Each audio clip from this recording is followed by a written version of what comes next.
My husband and I decided to adopt.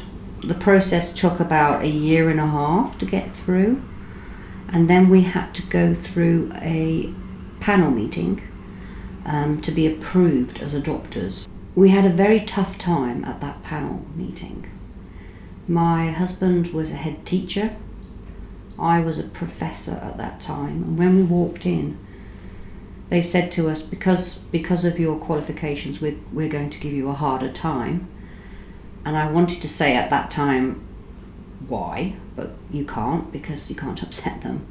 And then they proceeded to grill us, because they really were implying that we were too academic and that we over-intellectualized things. They sort of reluctantly passed us. We were shown these not shown, but given the paperwork for these 2 girls. And the social worker said straight away that this is not a straightforward case, which I should have listened to a little more closely. So now everything's fine, but I did hit a pit that I thought I would never climb out of.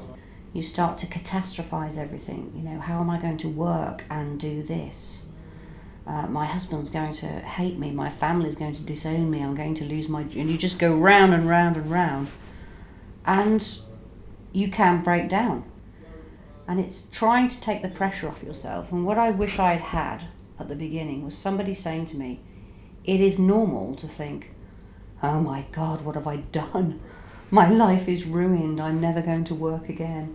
And actually, it's normal. And I've rescued many other adopters who are in exactly the same position. They ring me up unable to talk because they're crying, and I go around there and I say to them, you're thinking this is the worst thing you've ever done, you want to go back to how you were, you feel trapped, you don't know how to get out of it. And they realise that everyone is thinking this.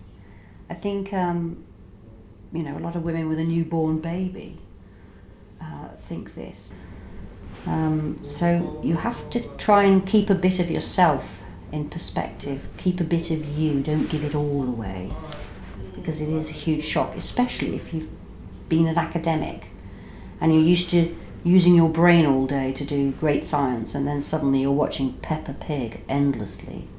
It is actually quite boring. But they're delightful, cheeky little monkeys now. I speak to lots of people across the country about parenting and academia, and I tell them that it is the most flexible career. All you have to be is successful. You have to keep the publications ticking over, the grant income ticking over, but you can do that within whatever hour span you like. I think we are freer than somebody doing a 9-to-5 job, because you're not required to be there within specific hours. So I tell them there is nothing more flexible than an academic scientific career for parenthood, whether it's adoption or natural birth.